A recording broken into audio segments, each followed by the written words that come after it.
NAACP. Got it. And the monitor, this evening's monitor for this session. Before we begin, I would like for you to keep your microphones muted. This action will eliminate any background noises that may disturb our presenters. There will be a question and answer period, and at the end of the presentation, in our efforts to make this a more valuable session, Mr. Ian Brandon will talk to you about how you can get professional development for those that are in need of it. Mr. Brandon? Good evening, everyone. As Ms. Patrick mentioned, I'm Ian Brandon, and I will be including the PD link for all of our JCPS employees and individuals who are looking for credit. So keep an eye out for the chat. I will place that in the chat as we near the end of today's forum. And I will also like to bring greetings on behalf of Dr. Marshall and the division of DEP. And if there are any board members I haven't seen join just yet, but I would like to acknowledge you all and have a brief moment for you to acknowledge and say a few words and or a welcome to all the attendees this afternoon.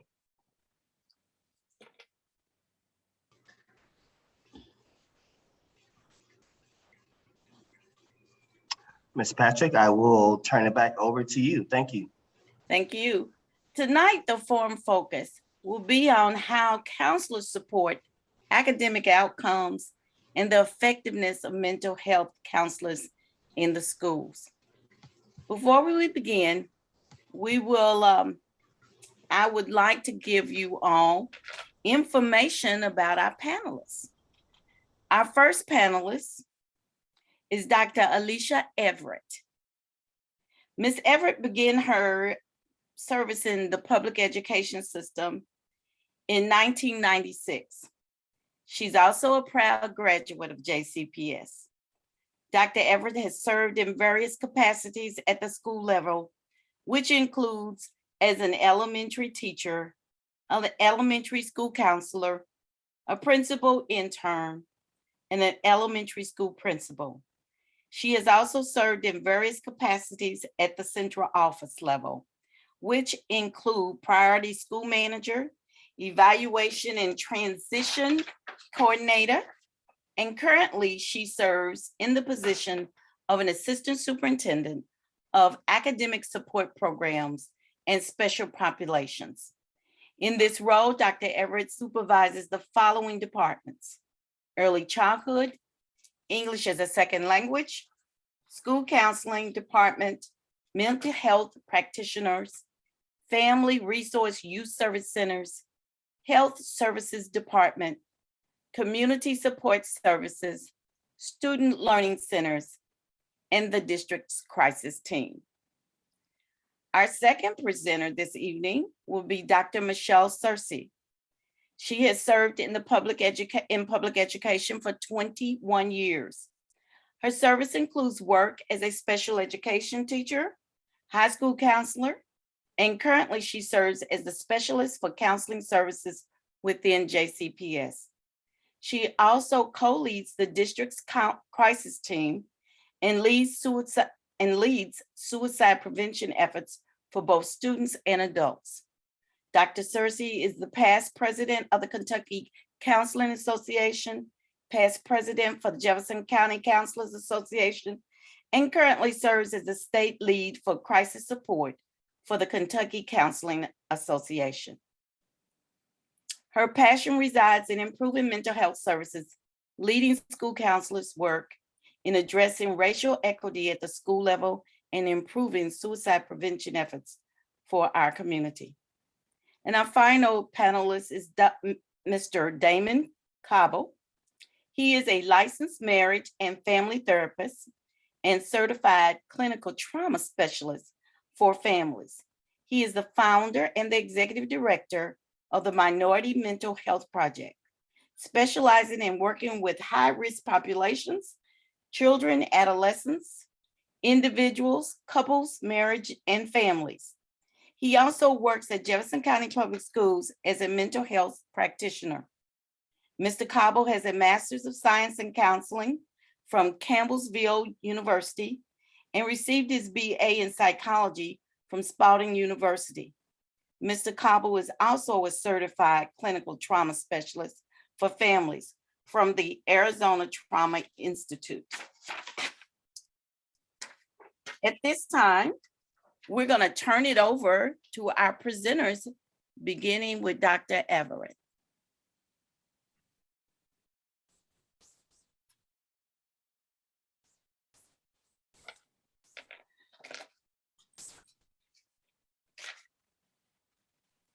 Good evening. We appreciate the opportunity to provide you with information on how academic support programs and special populations impact overall student well-being. Academic support programs consist of a wide variety of departments and functions that have a direct impact on student success. We'll begin our discussion by sharing information on each of these departments.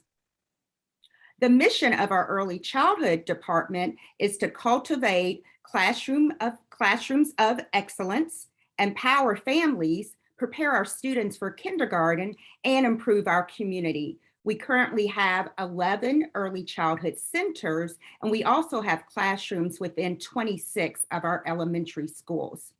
I'm also excited to share that our early childhood students outpaced the rest of the kindergarten students in our district on the 2021 Brigance Kindergarten Readiness Assessment. Our early childhood African American students were 10% more ready for kindergarten than their peers who did not attend our JCPS early childhood program.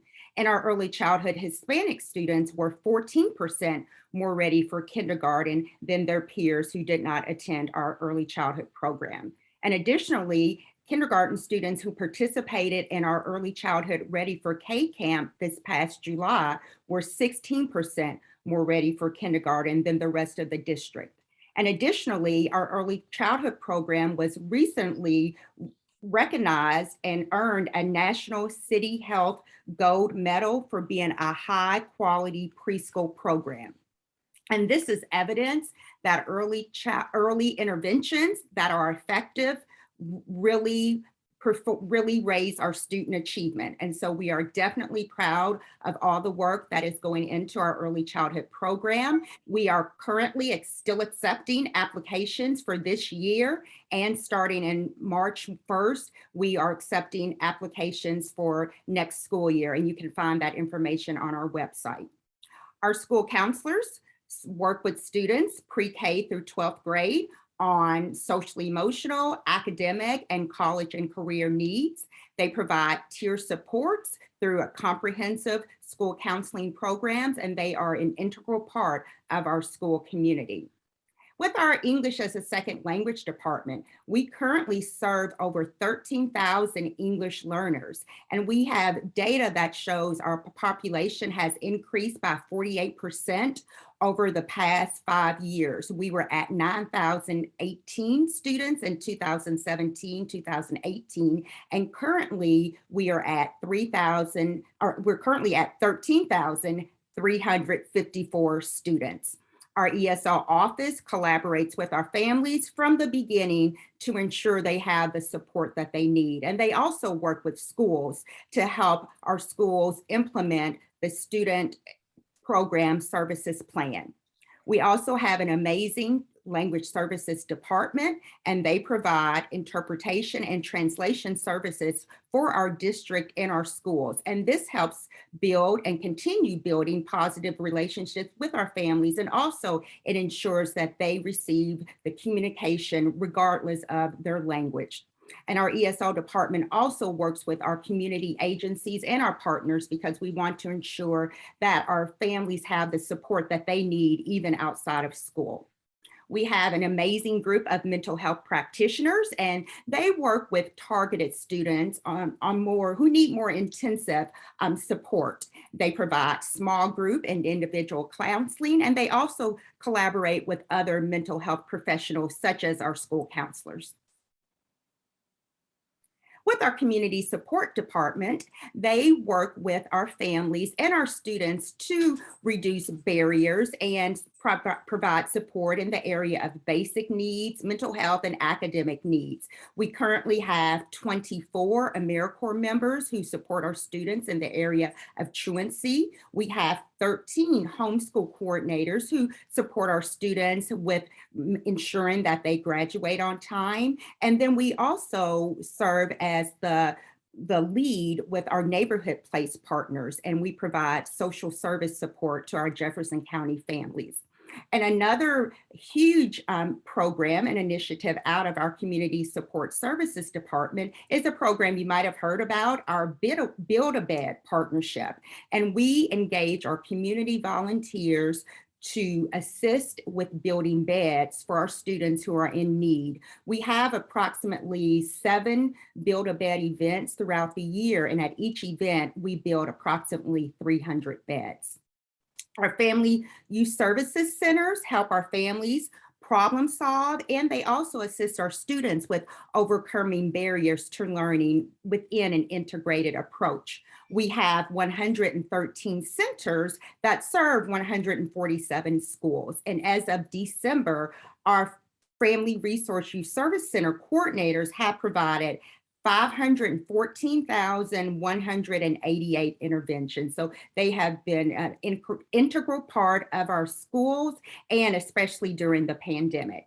And then we have our amazing health services department, and they work to remove health-related barriers to learning. Our school nurses and our health services department overall have been instrumental in providing support during the pandemic for our school and our district.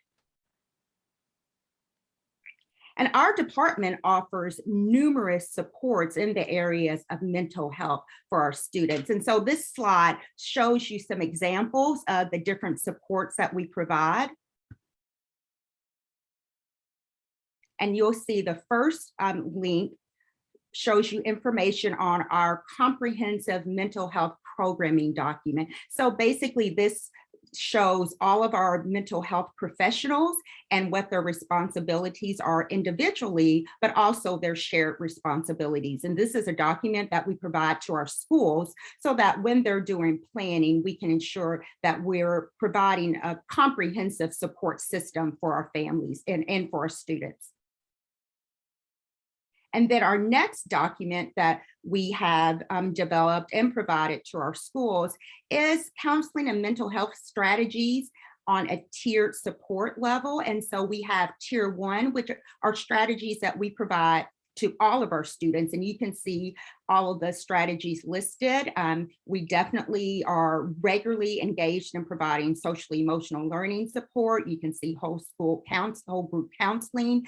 And this is just something that we know that we want to reach all of our students and provide those universal support systems.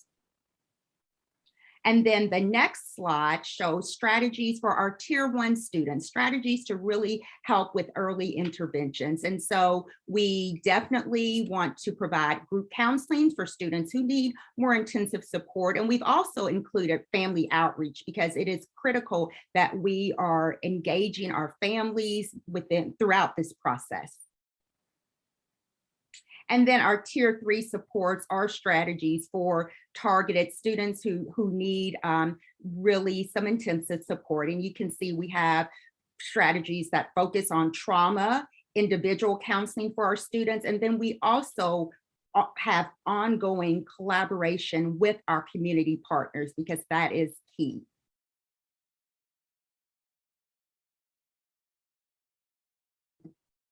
All right, next we're going to talk about our 4-phase student re-engagement plan. When we were in an NTI, we knew that eventually we were going to come back to school. And when we came back to school, we needed to provide some intensive support to students to help them with that transition. However, this isn't just supports that can be utilized when we're transitioning in and out of NTI, but it's supports that students can use all year round, and also information that our staff can utilize as well. So the 4-phase academic support program student re-engagement plan really focuses on relationships, routines, and resiliency. And you can see here the 4 different phases. I'm not going to go too in depth with it, but I do want to show you just an overall picture of what each phase encompasses. At the initial phase, those are our initial NTI supports that each of the role groups that Dr. Averett just mentioned that are under her leadership provided to our schools and our students. The second phase is transitional support. So this is information that pertains to training for our staff, universal supports for students that Dr. Averett just reviewed with you, and then also utilizing screeners, which we're currently reviewing. The next phase is targeted supports. So making sure that we're providing individual and small group counseling. That's something that both our school counselors and our MHPs do. We want to make sure that we're connecting with family and that we remain trauma focused. And then lastly is our phase 4. It's ongoing because it's embedded in all 3 of the other phases. And that's having equity focused, focusing on racial trauma, and then self-care for our staff. Next, we want to give just an overview of our district suicide prevention. In the state of Kentucky, suicide is the 2nd leading cause of death. And our Kentucky legislators, they developed a law several years ago, about 10 now, that said that all students in grades 6 through 12 will receive annual suicide prevention training. We do that. Our school counselors and our MHPs really lead that in the building, and we do that each year by September 15th. We met with a student group panel that said that that's great that you give us that information at the beginning of the year, but our stress is very different in the middle of the year than it is at the beginning of the year. So this is something that we do above what the law requires, and we provide a mid-year booster for all students in 6th through 12th grade, and that's provided to students every year by January 31st. And it not only focuses on suicide prevention efforts, but it also gives them proactive mental health strategies that they can utilize any time of the year. Secondly, you heard me talk about the law mandates training for 6th through 12th grade, but we know that unfortunately suicidal ideation doesn't start at the 6th grade level. So we've pushed that training down and we start talking to our students about mental wellness in the 2nd grade. So every year, students in 2nd through 5th grade, they receive training on mental wellness and suicide prevention. It's all age appropriate, and our school counselors push into the classroom to deliver these lessons with our students instead of it being in a large assembly, which we know is not at all best practice. Then we've come down here and just kind of take a brief overview of training for faculty and staff. Again, legislation requires that all staff that come into contact with students in grades 6 through 12, they must receive annual suicide prevention training. Again, we know that this is vital information that all staff needs, not just staff that come into contact with our middle and high school students. So this year, JCPS utilized an online suicide prevention training through Vector Solutions that all employees received to make sure that they have the information they need to recognize those warning signs in students and maybe possibly even in their colleagues and how to get them connected to help. We've also partnered with NAMI of Louisville, and they've created a parent suicide prevention training video that we push out to our families. Sometimes when we have large scale trainings for families, it's not comfortable or it just doesn't fit their schedule to be able to come in and sit through a training after work, especially if they're working multiple jobs or transportation is an issue. So we've provided them with this training as an alternative to make sure that they have the information that they need when they need it.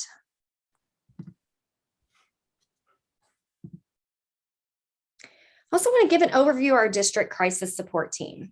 Our district utilizes the PREPARE model. The PREPARE model is considered the gold standard for school-based crisis support. All of our mental health professionals, that includes our school counselors, mental health practitioners, school psychologists, social workers, and Friskies, they're able to be trained in the PREPARE model. It's an intensive 2-day training that teaches them how to push into a school to provide crisis support when it's needed. Our plans are personalized. So with each individual crisis event, we develop individualized plans of support, and we include interventions that may include whole class instruction, small group counseling, individual counseling, and we do staff meetings to help staff process with information on crisis events that occur as well. We also triage students and we make referrals for more intensive support. So we know that a crisis intervention may not provide the ongoing counseling support that students need when they're struggling with any type of traumatic event. So we have great community partners that we make those referrals with to make sure that the treatment is ongoing if it's needed. Just some additional highlights. We have over 300 trained school-based responders, and that is just a phenomenal number. We are able to support multiple schools at a time. In fact, we've been able to support up to 5 schools at one time with ease to make sure that every school is staffed with the crisis responders that they need to provide the intensive support to their students. We also develop communication that goes out to families. And this is really important because not only does it tell families about services that were provided at the school level, but it also gives them information that they need to continue to have conversation with their children at home. And then, of course, we offer follow-up supports to schools.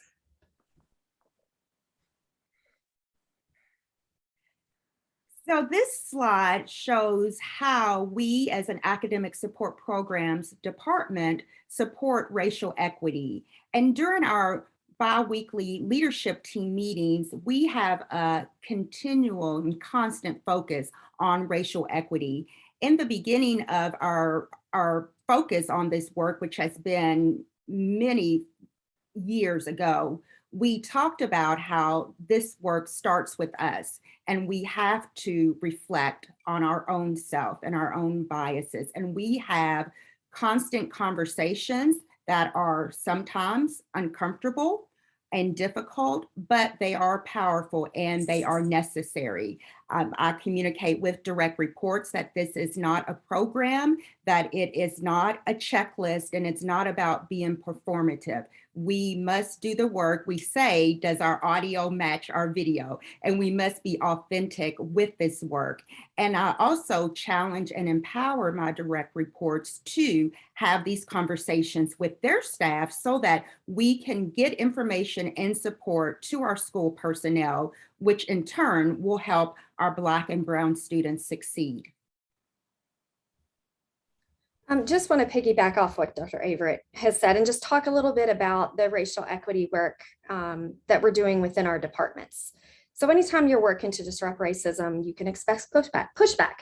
That is something that we prepare our counselors for, that I prepare counselors for. I give them tools to utilize that supports the work they are doing. However, what is truly and powerful to them is knowing that they have an assistant superintendent that's going to back them when things get difficult, when people get angry, when you have negativity coming, and it always does. But as Dr. Averett mentioned, racial equity work, it's not a line item for us. It's not a box that we're trying to complete. It's not a program that we're trying to do or books that we read. It is embedded and it is infused in everything that we do. And that starts with Dr. Averett in the way that she leads our whole department through racial equity work each and every time we meet. It's not something that we talk about every once in a while. It truly is in every training, every conversation, every decision that we make, it is embedded within. And she gives us the tools to do that. And you can see that not only in the school counselor role group, but in all of the many role groups that she leads as well. And thank you, Dr. Searcy, for those comments. And as she gave examples of what we do and what our school counselors do, I also want to share some of our departments even have formed racial equity task forces. So our early childhood department has a racial equity task force that many of our JCPS departments are involved in, and our community partners participate, and they have taken a deep look at curriculum and hiring practices, and even culture and climate. Our Family Resource Youth Services Centers also have a task force. So we are, this is authentic, ongoing work for us.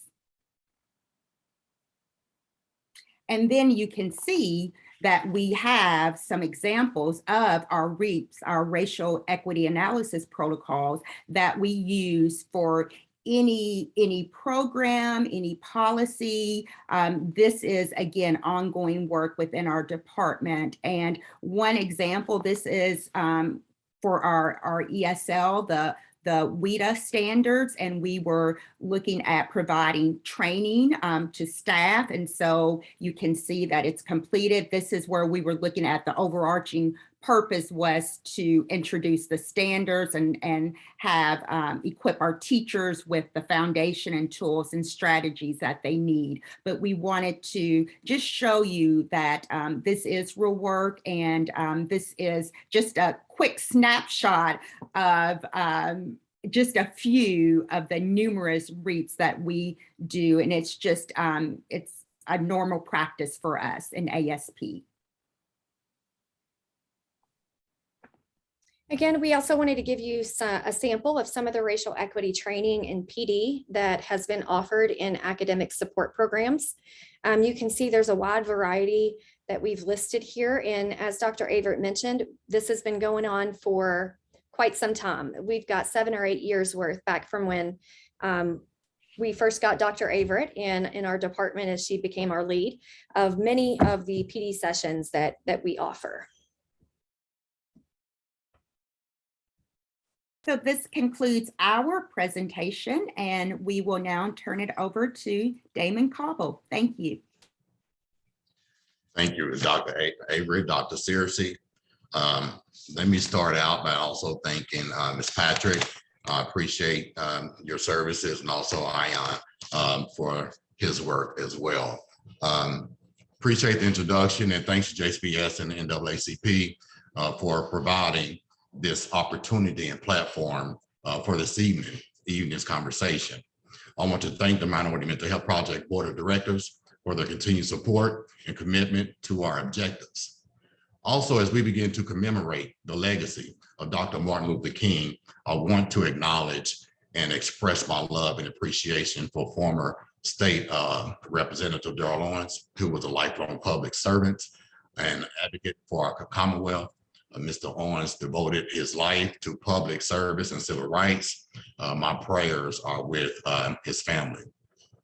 The American Psychological Association defines mental health as a behavior or mental pattern that causes significant distress or impairment of personal functioning.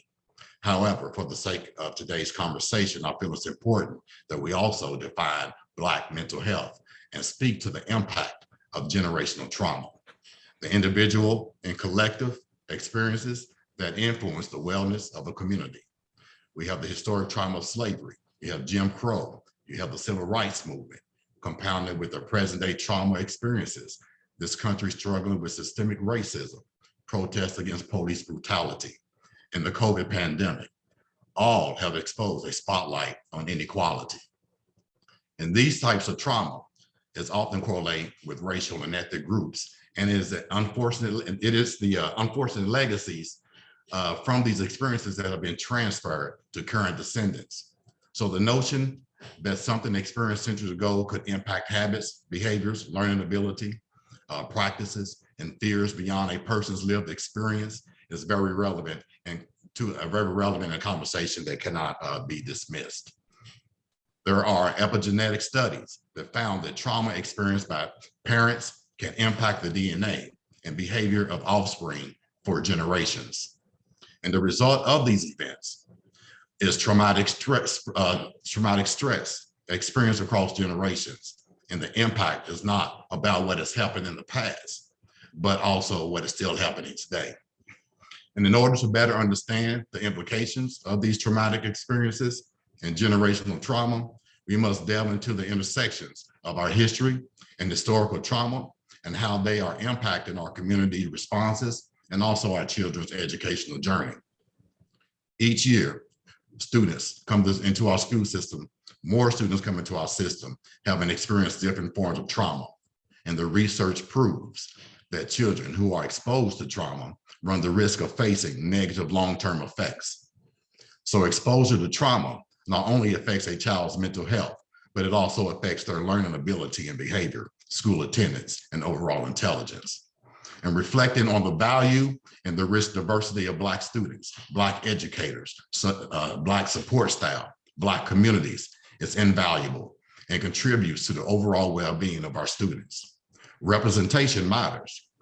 So driving innovation and inclusivity in education and development strategies to support Black students, teachers, and communities is one step in the right direction to students' academic development and overall well-being.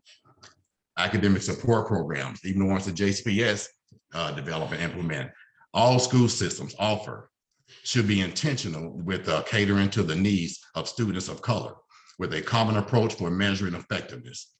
As JCPS continues to do, extending the focus beyond students' knowledge and skills that include social and emotional learning and students' overall well-being in the academic context should be the standard. The multicultural educational model of JCPS recognizes, values, and affirms diversity in a multicultural environment, giving Black students a voice. BSU equip leaders and school staff to build a climate that promotes racial justice, building partnerships with Black families and caregivers, supporting Black teachers, supporting Black therapists who make up of less than 5% of the mental health therapists in the United States compared to 74% whites, curriculums that increase Black voices and representation, identify and eliminate root causes of institutional barriers to equality for Black students, families, teachers, and support staff, equip schools, school leaders, and staff to build a climate that promotes racial justice. I believe having a trauma-informed classroom can have a direct and immediate impact on the ability of a child to learn. Understanding the role of trauma, its effect on children's learning, and how educators can adjust methods of interacting and responding to children impacted by trauma, specifically students of color. Embarking on this paradigm shift to address the learning needs of children and the impact of learning is invaluable and beneficial to all stakeholders. I appreciate the introduction. I look forward to this conversation. And again, appreciate the NAACP and JCPS. Thank you. I've gotten so caught up in listening, I apologize, but at this time, we want to thank you for sharing that vital information with us. And this portion of the forum is going to be open for questions. We have allotted 15 minutes for Q&A. To avoid talking over each other, you can send your questions to the chat chamber, or you can use the little raised hand down there at the bottom to ask your question. Please remember to unmute your mic before you begin. And after you ask your question, please put your mic back on mute. We will get to as many questions as possible under the designated time frame. But I would like to kick us off with Mr. Cobble. I have a question for you. Explain how the referral process takes place with the district for a student that needs mental health counseling. How does that play? What do I need to do as a parent or as a teacher?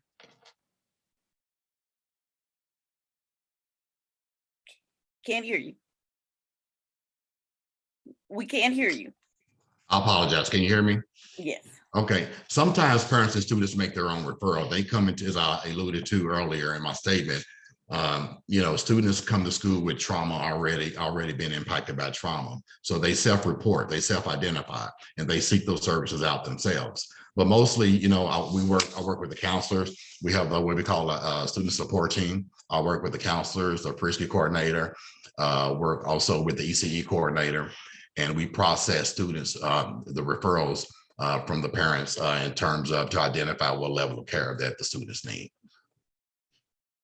Okay, so let's talk about trauma. I mean, that's what you spoke about. How is it that are the teachers equipped to identify trauma and to say that little Courtney here is acting out because of traumatic things that have happened, and they come to you with that? Or because I understand there are these practitioners in every school, is that not correct? Yeah, that is correct. And I believe Dr. Averett and Dr. Searcy can maybe speak more of the training in terms of the school staff. But I know we do support the staff in terms of doing trainings, training racial trauma. And there's different levels of trauma, but I know JCPS does have the platform and does have the framework that trains students, that trains the staff to identify symptoms. But teachers, they are definitely, in my opinion, there needs to be more intensive training for teachers, because they're pretty much they're systemic teachers. They deal with everything. So, but I think more training can be the focus. Could either one of JCPS give us parents how they can go through this process? The referral process, if parents are concerned about their child, they can reach out to their school counselor. You heard Damon talk about the student support team. So every school has a student support team that encompasses the school counselor, MHPs, and Friskies, social workers, and school psychologists as well. And so when we get those referrals, as he talked about, that they process those and they look at what are the individual needs of the student. And maybe if there's certain groups that are already formed that the student could benefit from, or if they need individual counseling services. So families can reach out to their school's counselor by either calling the school or sending them an email. Most of them also have buttons on their website where you can click and immediately email or make a referral online too. And our district does have trauma-informed training. There are a series of modules, and it's basically an introduction to trauma, and it provides strategies, especially for our teachers, that they can use in recognizing trauma. So it's an introductory training, and then our mental health professionals within our schools are there to provide the additional and ongoing training. Ian, do you have a question? If not, I can go. I have some more. I do.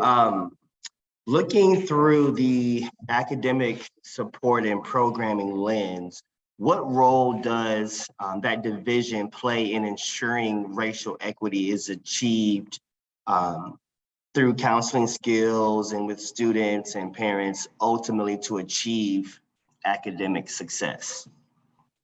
And thank you for your question. And as reflected in our presentation, we take it very seriously. We have ongoing training, and we are working with our school personnel to examine their data. We look at all sorts of data, our comprehensive school survey data, and then what we're doing is looking at their areas of need and focus areas, and then working with them to help work with their school racial equity committee so that they can develop a plan of action. And we have, during all of our row group meetings, we'll have our row groups, like our school counselors, they'll have to bring a copy of their racial equity plan from their school so we can look at it and determine what role are they playing in their racial equity committee at their school. And we even encourage them, if they're not a part of the committee, we encourage them to be on the committee or at least to offer support. We have a question in the chat. Ian, would you like to read that question? If not, okay, I got it. I pulled it up. What are the financial costs of therapeutic interventions for families who refer their children? Do the families incur that cost or the school? That is a great question. That's really on my list. Counseling services at the school level, either with the school counselor or the mental health practitioner, there is no cost or fees associated. The family does not incur any cost for those services. Good question. I have a counseling question. And as counselors, what emphasis is being placed on obtaining degrees that can meet the requirements of 21st century jobs? What are you all saying to your counselors so that they can go out and identify those children that want to obtain degrees? What's going on there? What's the steps? Are you asking what steps are we taking to help our counselors become better informed in the 21st century? And to help students obtain those degrees in that area. Absolutely. I can start, and if anyone else wants to jump in, Mr. Cobble or Dr. Averett, feel free.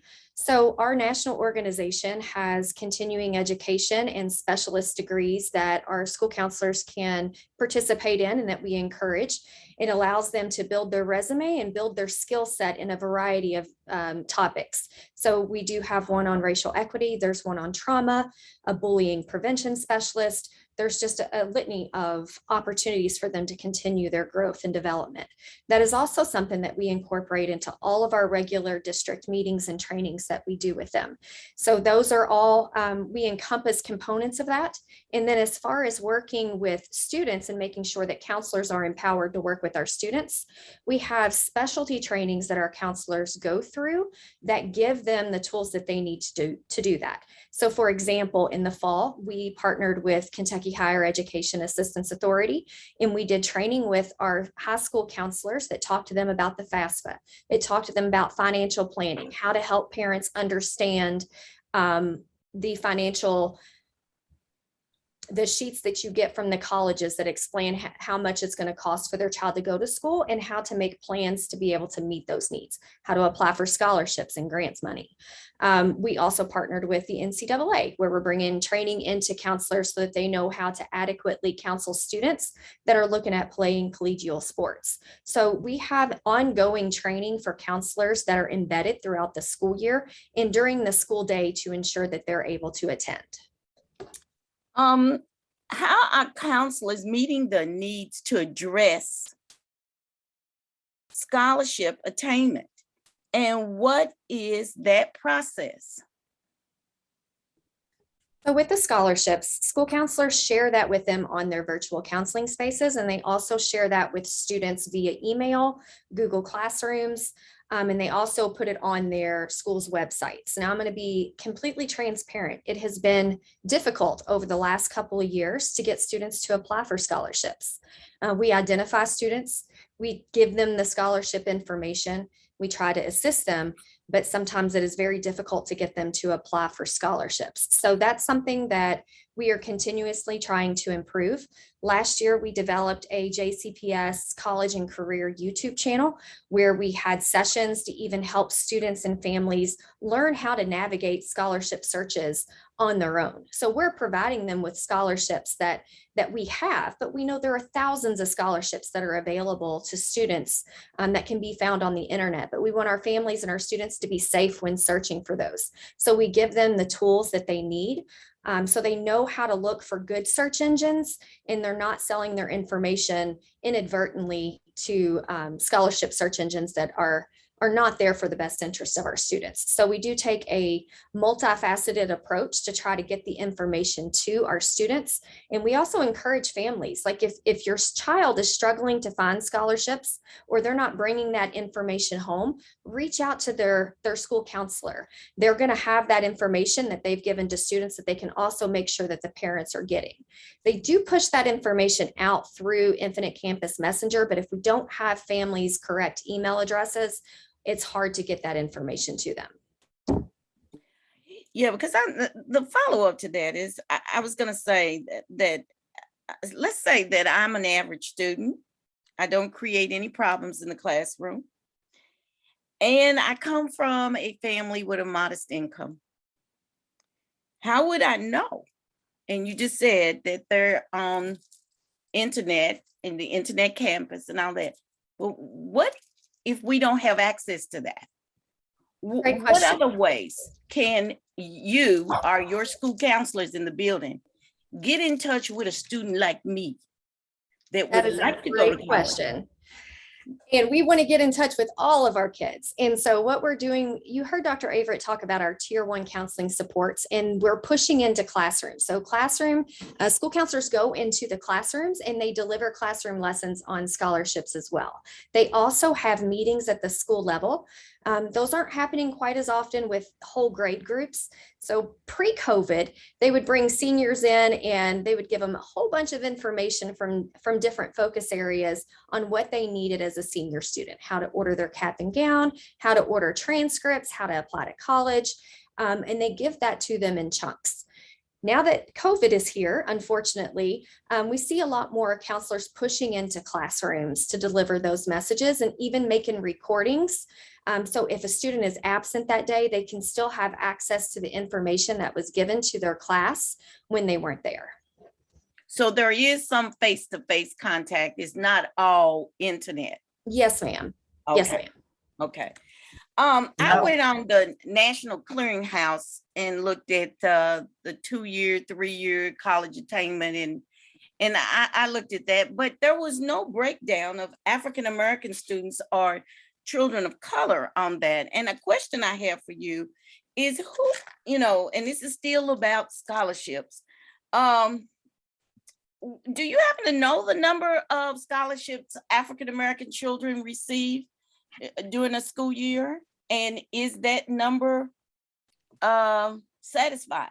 Is that a satisfied number with you all, if you know what that number is? I do not know what that number is off the top of my head. We can get it. Each year when students graduate, they have to they complete a senior exit interview, a senior survey.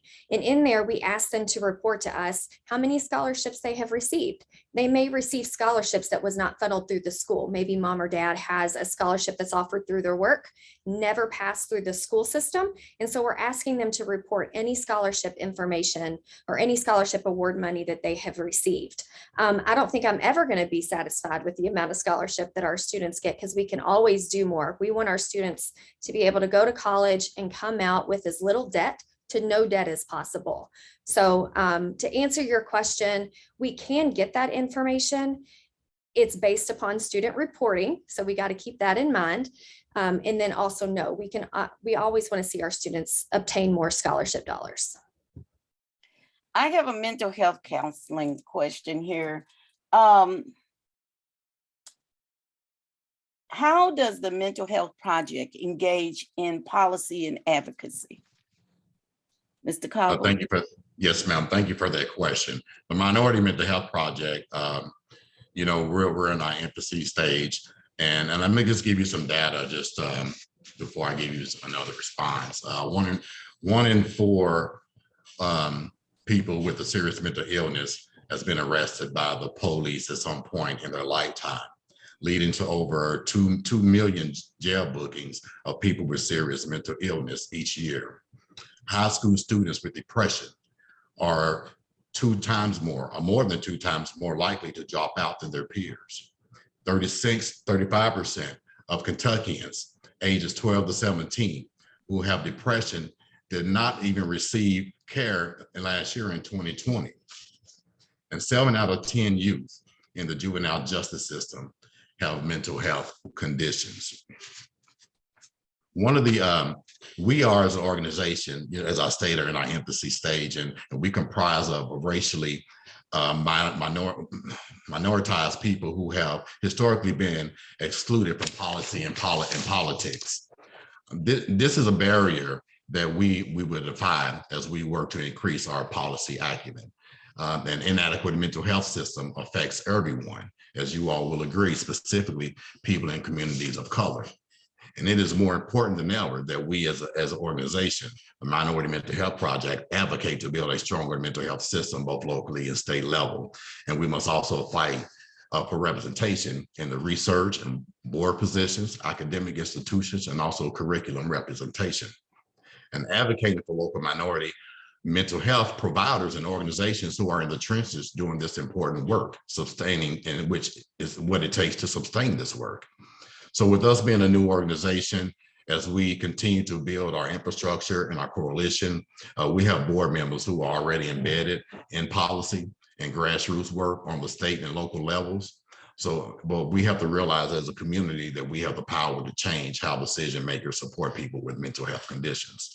And we plan to push to improve federal parity laws and also mental health reform. Ian?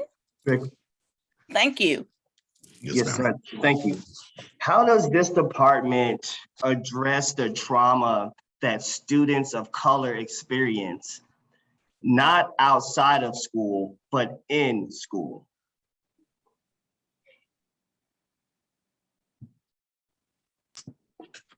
In terms of my position, I am a racial trauma specialist. I'm a clinical trauma specialist with families, and I consider myself an eclectic therapist. And what that means, I have a toolbox, and it all depends on what the student brings to the school.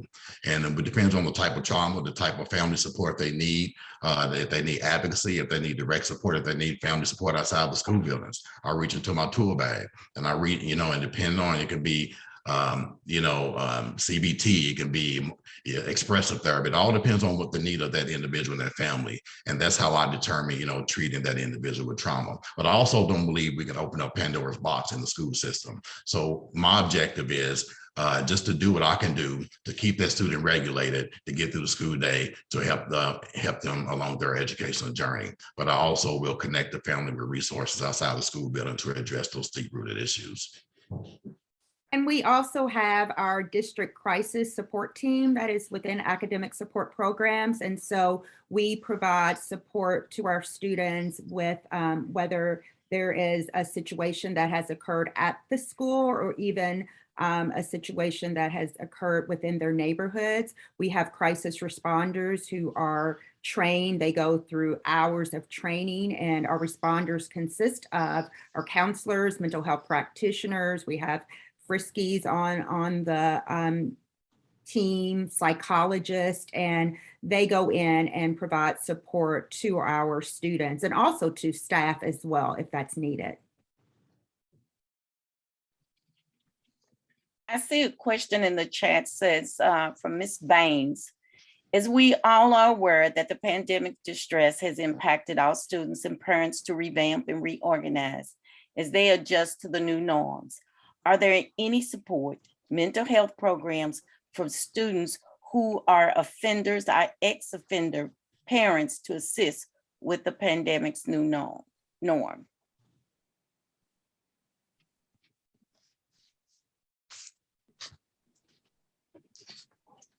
I believe is that question for It's for all of you. Can you read that again? That had quite a few layers. I want to make sure that I'm Okay. capturing all of them. Okay, the question says, are there any support mental health programs for students who have offender or ex-offender parents to assist with the pandemic's new norms? Would you collaborate with the YMCA and we connect students? They do have a program for students that have a parent that is an offender that we can get them connected to. And then you heard Mr. Cobble talk about those individualized support plans that he does. You can see that with all of our mental health professionals in our schools. So they're going to be developing individualized supports for our students based upon the specific needs of their situation as it arises. Mr. Cabo, I have one more question for you, and I could continue to ask you all a lot of questions because I find you all, the counseling, and you all are advocates for kids, and they need you all very, very much. Can't play games. We have to really be serious about the work that we do. This question is for you. I'm a parent. I'm outside of the school. How do I get in touch with the Minority Mental Health Project? How do I get in touch with you? And if you could let us know, I'll put it in the chat. That would be worthwhile for parents who are listening tonight.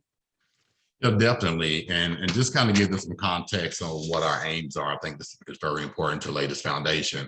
The aims of the Minority Mental Health Project, is to build a more empowered, equitable, and compassionate community by eliminating barriers and the stigma to mental health support services. We have three central objectives. One, to increase awareness of the nature and magnitude of and resource address mental health challenges in Louisville communities. Two, to reduce the stigma of seeking therapeutic services by creating a network of peers, businesses, and faith-based organizations who advocate for culturally appropriate therapy. And 3, to link individuals and families and to culturally appropriate practitioners and organizations, thus increasing the utilization of therapeutic services. And for anyone who's willing to, do this work and, get into the grassroots of this work, and they can reach us at www.mmhplou.com. That's www.mmhplou.com, or they can also email me at minorityhealth@mmhplou.com, and I will put that in the chat as well, Thank you very much. And a Yes, final ma'am. question for JCPS. You say you get some pushback on things that involve equity and you use the REAP protocol.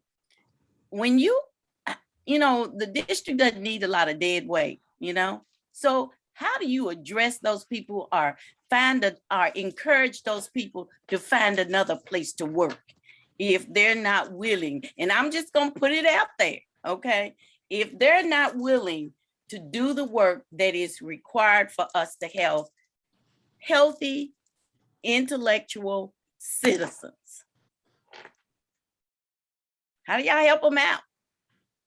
Well, first, I would say some of the pushback that we were getting were from external people. And so we just continue to do the work and say, it's our pillar. And even if it wasn't our pillar, this is the work that we're doing. And so that's one thing. And then to address your question about the ones who are resistant internally, that's where we continue to have conversations with them. And we have had conversations about, well, maybe if you cannot work with all students, Black and Brown students, and you don't believe in this work, then we do have conversations about, well, is this the right profession for you? So we do have those conversations, but what we try to do up front is, and that's why we said it's so important that the work that we initially did was really starting with ourselves, having, we all did the implicit bias training. We do things because we don't want them to see, sometimes they see a lot of things as being a program or one more thing that's added to them. So it starts with having them to reflect internally.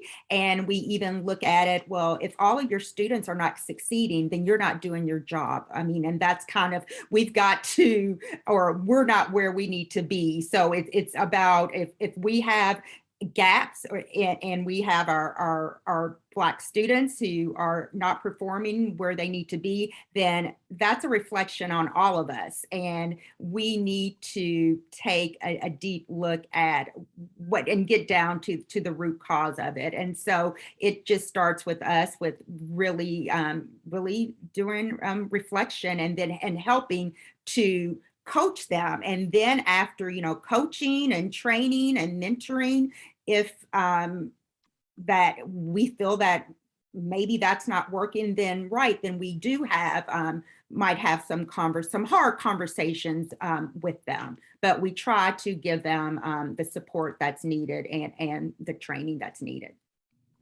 You all do agree that some of the trauma, and I think there was a question asked,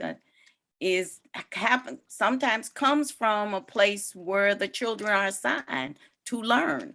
And so that's the reason why I was asking that question. When you have individuals that refuse to change and embrace differences, maybe they need to find another place to go work. And we do, that is so true. And that's why even when we have one important question that my department has looked at, the results from the comprehensive school survey talks about sense of belonging. And when we look at our groups and our Black students who have the lowest sense of belonging, we bring that up to our schools and say, okay, what is your plan? This is real. This is data and what your students are saying. So how can you change your culture and climate? And we've had some positive changes with that. We've had where our schools have had focus groups for students to give them a voice, and they've had different, so a lot of positive has come out of it. But then again, at some point, we might have to have those tough conversations. And if there are things that are being done that are detrimental to our students. I want to, we have run out of time, and I'm trying to keep us within that time frame. But before we close tonight, and this concludes our questions and answers session, but before we close, we have a segment called What Does the NAACP Do? And tonight, our guest is Dr. Bonnie Marshall. She is the chair of the scholarship committee. Dr. Marshall? Good evening, everyone. It's good to be here. I want to share a little bit with you about our scholarships. We have with the Louisville branch NAACP 4 undergrad scholarships and 1 graduate level scholarship. The graduate level scholarship I'll share with you first is the Kaufman and Kaufman Scholarship that was established by a former educator in the Jefferson County Public Schools, the Louisville City Schools.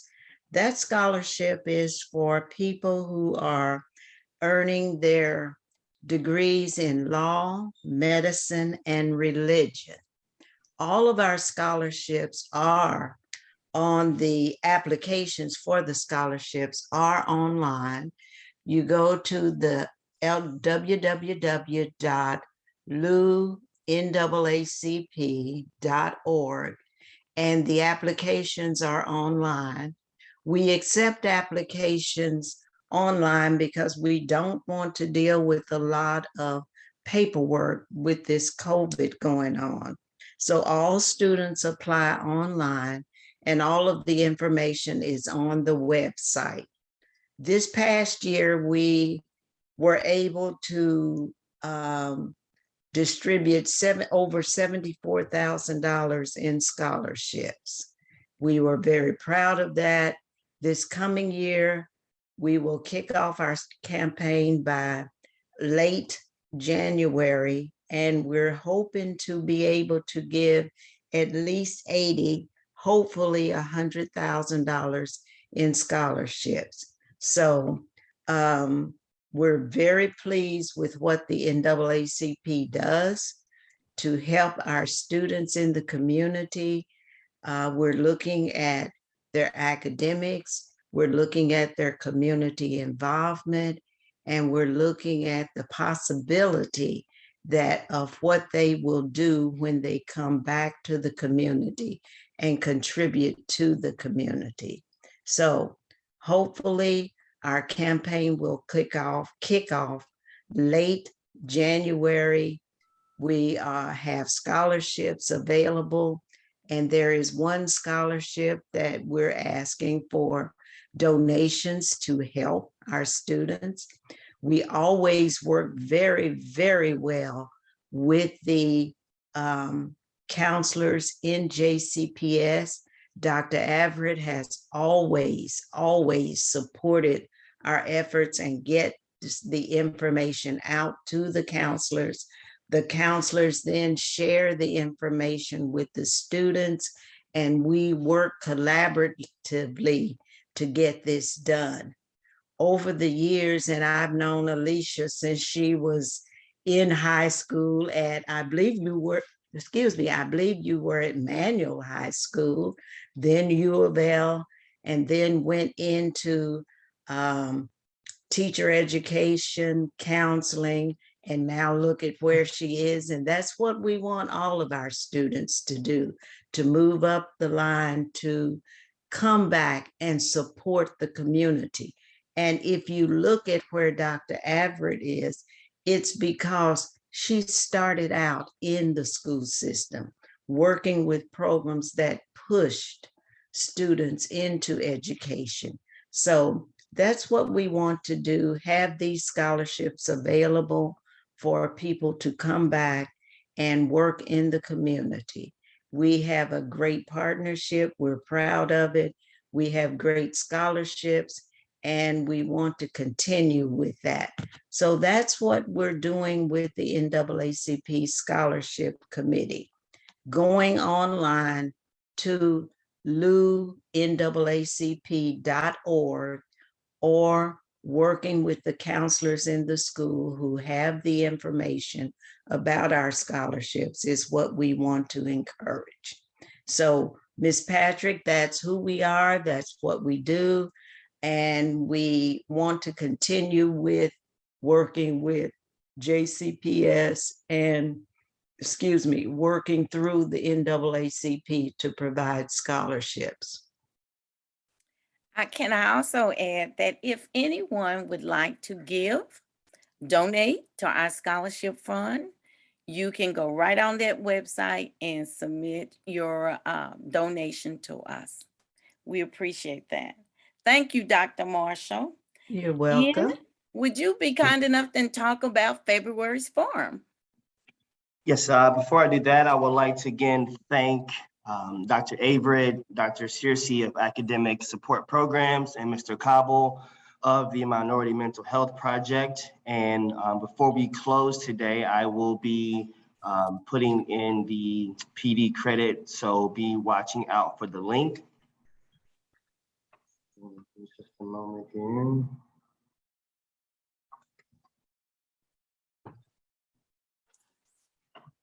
There it is. That's there. It's there.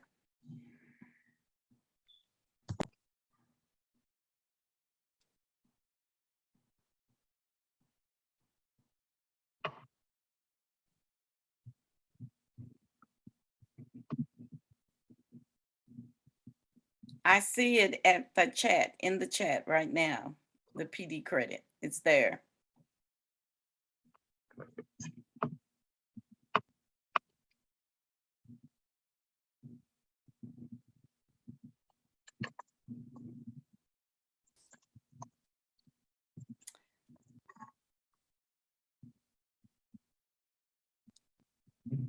Sorry for today. I was trying to find the flyer for next meeting's forum, but I will leave the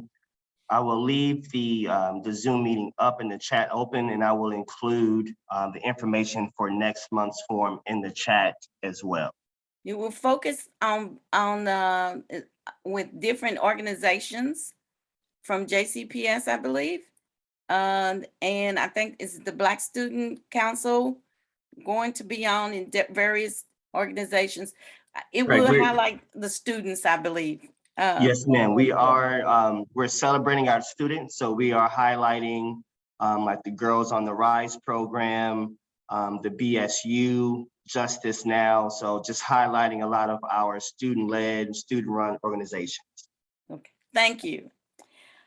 This concludes our forum for the night. I would like to thank our panelists. You all have been very wonderful. I look forward to our forum in February. Tonight, I just want you to be safe. And if you haven't been vaccinated, get vaccinated and get boosted. Be safe. Good night.